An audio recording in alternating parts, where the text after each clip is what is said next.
are virtually invisible. The only time that we have maybe a modicum of visibility, and I'll talk more about it in a minute, is when there is a need for our bodies for some reason or another. Maybe to work, maybe to bear children, so on and so forth. But the invisibility of Black women means that our needs are not being met. They're not being met because who cares? Am I important? Do I have value? Socially, economically, educationally for some of us, within our faith, the Black church, within our homes, victims of family violence, domestic violence, the highest percentage of domestic violence, homicide in Milwaukee is perpetrated on Black women. These are seemingly insurmountable inequities of the Black woman.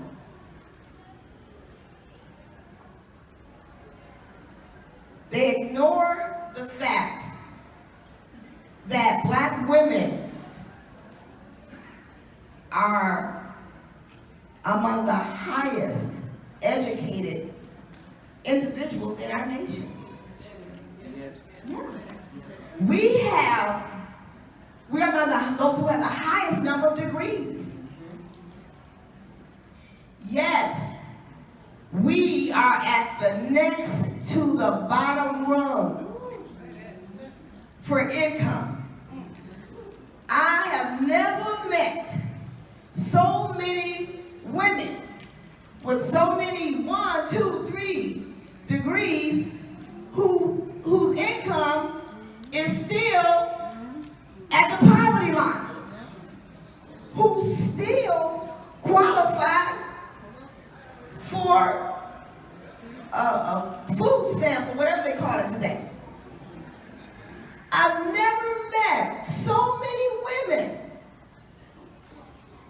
who are so educated and their children are at the highest risk in the nation for being poor in the state of Wisconsin. Invisible. Who cares? Why are we among the highest educated and the least employed? It's a phenomenon. I hear people, and some of our politicians say, oh, employers say we don't have any qualified people to hire. Well, where are you looking? I know that's right. Where are you looking? No, you may not have among the highest educated people in the color you want to hire. But they're here. Almost every year, I counsel Black women and men, but we're talking about Black women today, who are leaving this state like rats off a sinking ship with their master's degrees, with their bachelor's degrees, with their PhDs, because nobody in this state will hire them. Those who have ideas, for starting businesses, wonderful ideas. No one will give them the venture capital. Oh, but they want their ideas, and they'll take their ideas and make them their own and go out and make money off of that. Invisible Black women.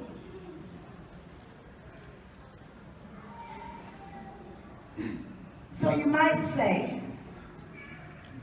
how long have Black women been invisible? Dr. Belcher? women remain for decades now, as I said earlier, since the 1970s, at the bottom of the financial economic scale. We have not moved. As a matter of fact, when you line it up with the rate of inflation, we make less. We make less now today than I made in 1970s. Think about that. Let that sit in for a minute. So how long have I been invisible? How long has this black woman that knows? How long have we been invisible? Too long. Too long. I like that. It's time to shine some light on it. And that's what I'm here to do today. Because I believe that when you know better, you will do better. That's my hope. And I know I'm not going to make a whole lot of friends maybe today. I may not make no friends. Somebody may not want to buy my book, or somebody may not want to have me back no more. But I may never see some of y'all ever again, and y'all may never come and hear me speak ever again after today. But I got you right now, and I'm going to tell you the truth. Hi. I felt my help right there. Some of y'all who in coaching, y'all understand what I'm talking about. Black women have been invisible since 1619, I believe. It was in 1619 when the first slaves were instituted. Slavery was instituted, I believe, 1619 in this nation. So we were no longer queens. From the nation that we were stolen from and brought here and placed in a chattel slavery and made to be invisible, except for when it was time, as I said earlier, for the use of our bodies.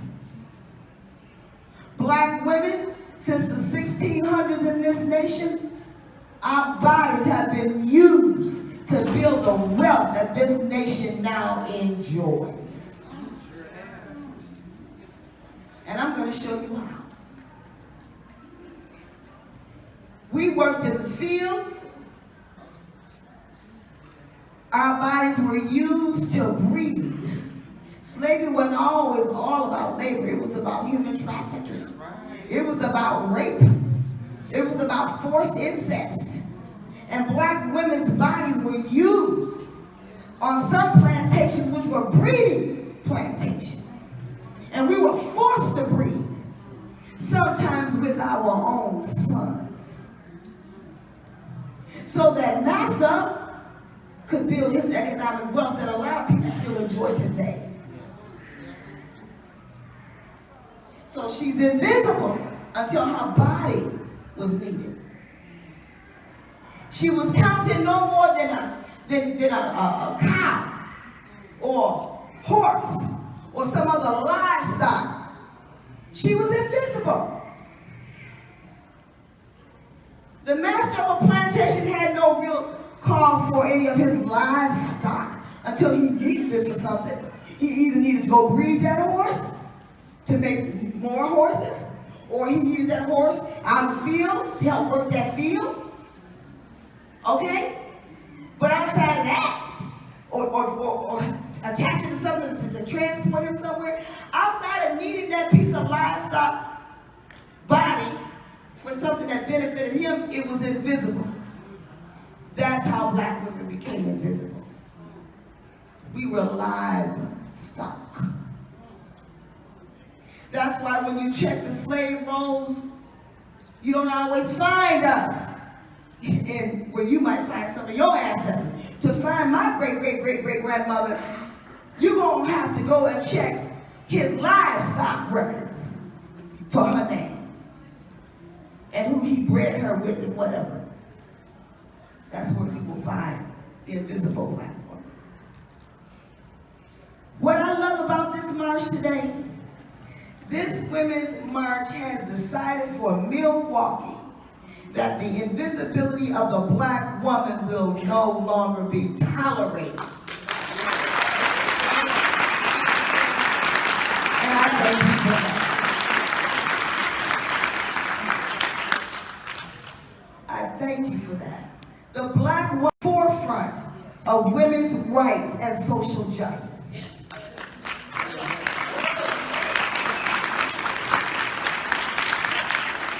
Whether you believe it or not, if we're not free, you're not free either, women.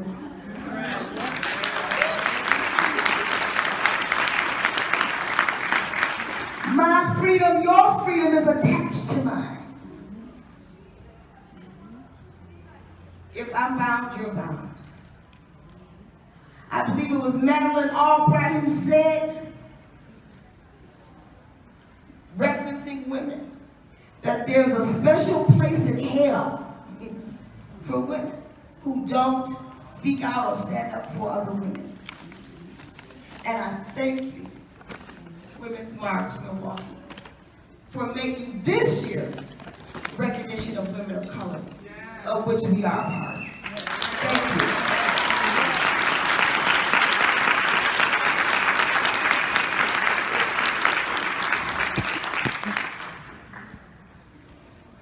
Black women remain invisible while working alongside black men in the fields of chattel slavery. In those fields of chattel slavery, they learned oppression. They learned power and control. They were taught over the hundreds of years of chattel slavery that this is what normal looked like. So much so that once they were free, the black man and the black woman, he looked around and said, oh, okay, but for me to have power, who do I enslave? For me to have power, I must be able to control and dominate someone. So he looked to the black woman. And we became the lesson. Our faith became a tool that is often used by the patriarchy to marginalize us in terms of what we can do, in terms of what we can do in ministry. You can't do this, you can't do that. This is what women's work is, and you can't do anything else but this work. And the Bible is used in many patriarchal faith institutions to marginalize women of faith. Churches, mosques, synagogues, name it. Catholic Church, whatever. It's everywhere.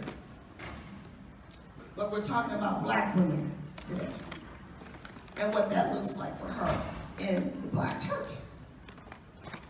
So it has become another place where she is invisible.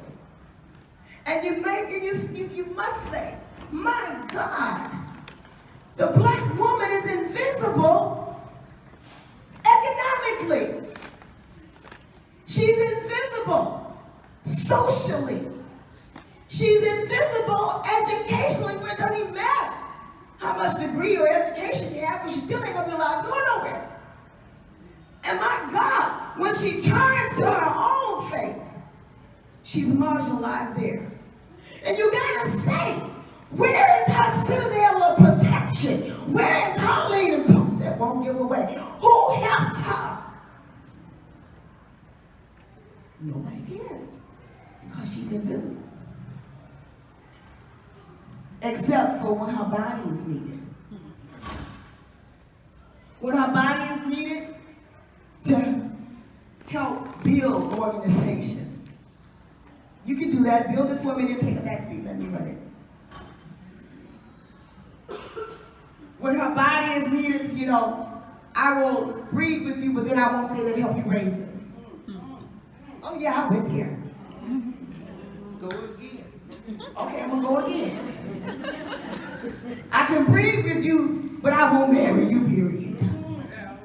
You're good enough for me to breed with, but you're not good enough for me to marry. Patriarchy over the black woman. Black men. And then when we do like Serena, just go get us somebody that don't look like y'all get upset with.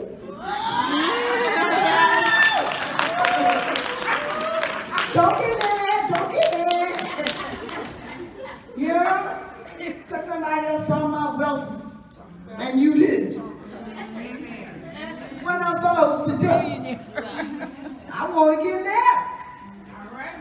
Serena wanted to get married. She dated the brothers. None of them wanted to commit. Well, Alexia did. Big time. So don't get mad. I'm sorry, I digress, y'all. I'm sorry. Keeping it real. Yes, I'm a realist.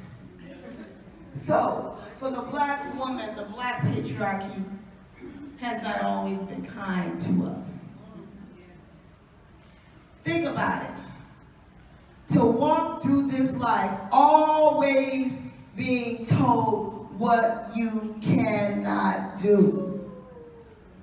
Think about it. Think about it. Let your mind go.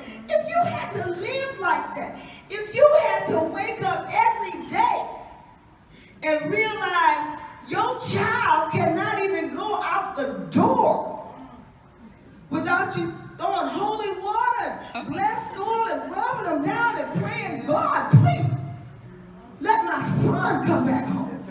I'm going to tell you the truth. Every time my sons leave, I have a daughter too, but I have a particular, I have two sons. The other one's still grown, but the other one's full grown. And I mean, he is 6 feet or 240 some pounds, a black man. Okay? And you know, for a lot of people that look pretty intimidating. Okay? He's as gentle as a teddy bear. But when he walk in a room, his presence is noticed. I don't want nobody shooting my son down in the street because he's this tall, fine, good-looking, 6 feet, 245-pound black man because you scared.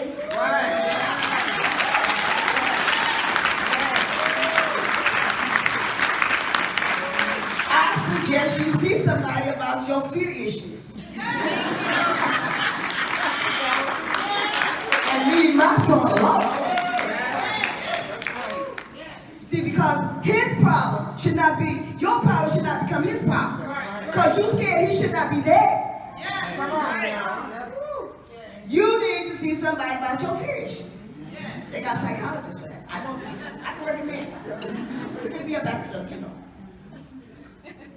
But seriously, every time my children leave home, I say to my son, we have something between us. I always say, his mom, I'm gone. And I'll be like, okay, be safe out there. He say, always. How many people in here, every time your child leave your house, you gotta say that? Oh, yes, yes. Can I see a show of hands? Yes. Wow. Wow. So you really probably can't relate. Every single, put your mind around this. Every time our children leave out our house, black women hit the floor. I know I do. I don't hardly get up out of prayer till my son come back. Every time my son leaves my home, I pray, God, please, please bring my son back home to me. I'm not kidding. I'm not just saying that because I'm up here talking. I mean every time. Do you know what that's like as a black mother? To know that you and your children are so invisible. Nobody cares that your child can be killed in the streets just because of how he looks.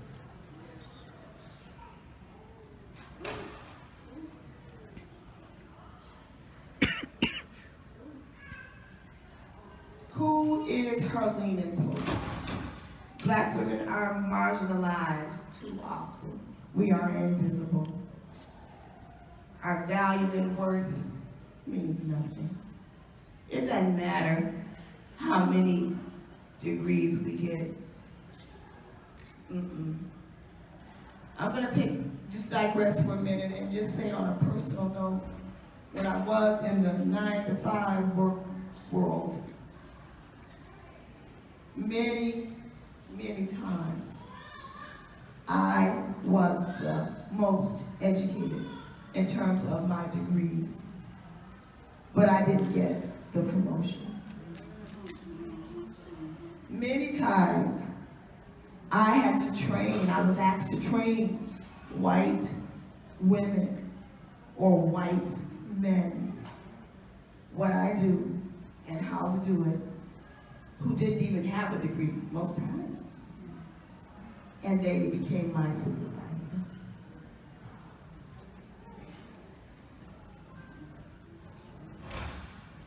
I can't buy bread cheap. I can't put my son in college cheaper than you. My children have a right to know what a vacation looks like. My children have a right to be able to not be hungry. They have a right to be able to go to the movies. I know those are oversimplifications. I know those are oversimplifications to some people maybe in this room, but the truth of the matter is, for a lot of black women, that's a reality for them and their families. A Bucks game, what? Brewers, what? We might as well be planning a trip to Italy. Can anybody afford that? We don't do that. To take our children to a movie would blow our family budget a lot of times.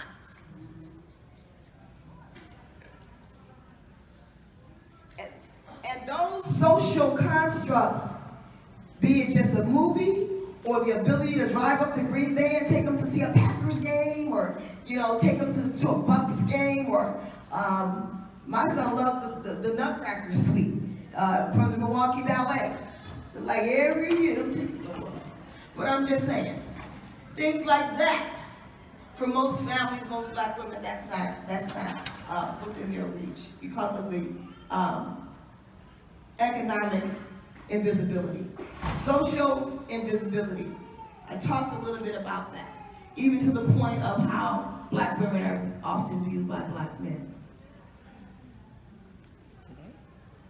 I talked a little bit about their invisibility within their faith, the marginalization within their faith. And let me just back up and say something else about that a little bit. I truly believe that the patriarchy does not even really fully recognize that what's occurring within the structure of the black church is oppression of black women. They really, really don't view it that way. They really, truly view it as biblical. I would challenge that it may be a misinterpretation of scripture.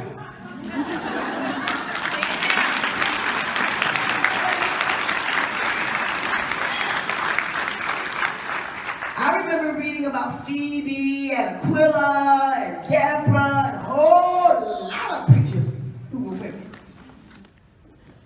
Judges, even. So I think it could be a misinterpretation of scripture. I need to say that. But invisible nonetheless, until her body is needed. Fundraising, development, fried chicken. How many people hear about fried chicken for a fundraiser? I used to fry chicken so much, raise funds in my church, my feet be swole up like loaves of bread. Child, I used to fry them chicken, you understand me? Y'all, some of y'all don't know nothing about that, but see, in black churches, back in the day, before all this grant writing and stuff, how we get money now, some of us, I don't. We fried chickens and perch and catfish dinners. Who did it? I don't recall ever seeing a brother standing next to that hot stove on a Saturday from 6 a.m.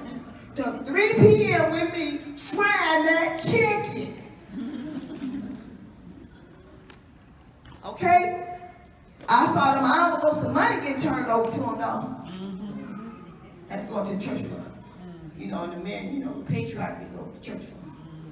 So, we just raise the funds.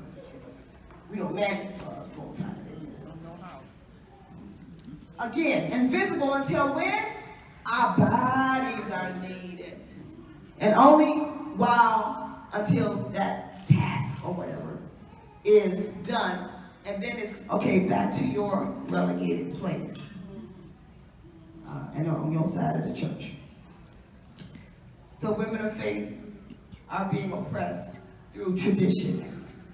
And I would posit likely misinterpretation of scripture.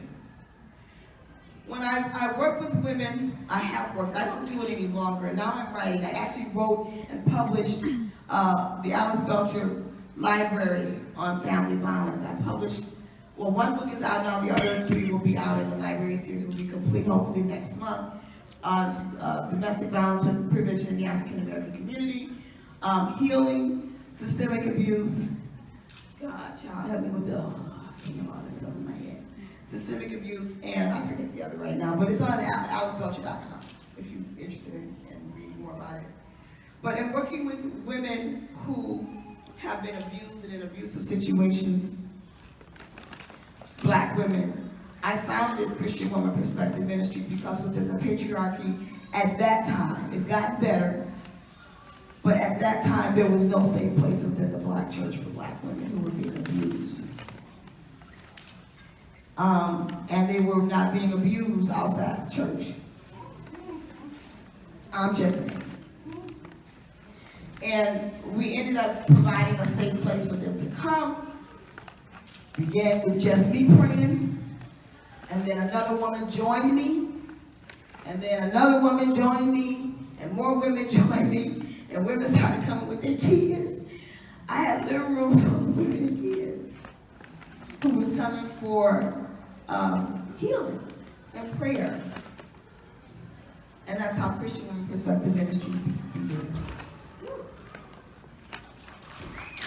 Thank you.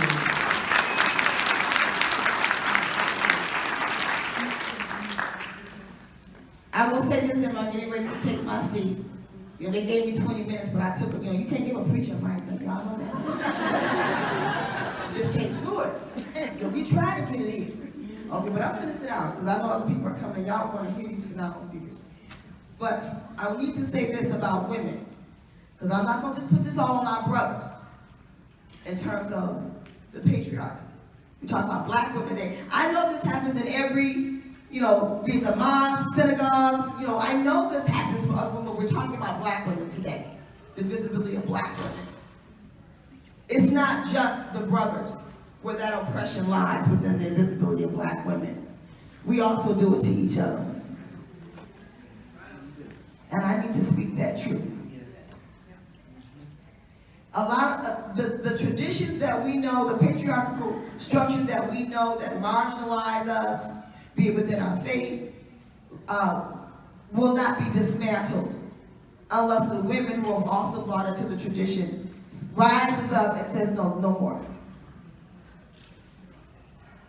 But we have women who also oppress women like me, who love the church, but question the patriarchal structure. I'm not the bee's knees. But I am walking in what God called me to do. Amen. Those who He has set free is free indeed. And we need to begin to see Black women beyond just the use of their bodies. So I challenge you today.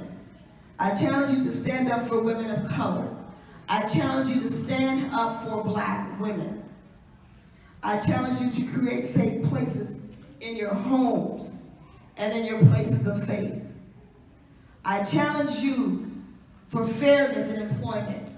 I challenge you to speak out when you see it wrong. I challenge you to get out of your comfort zone and hire somebody that don't look like you, that you're only comfortable working with, when they are qualified for that job. I challenge you.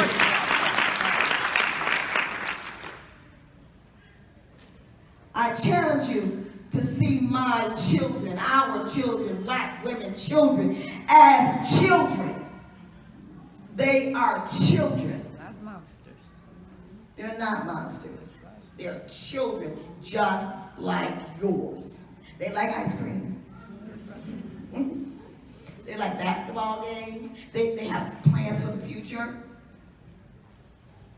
I challenge you today to make black women a priority. I challenge you to see me, see you. I challenge you to look at me like a mirror. See me, see you. I challenge you to see you in me.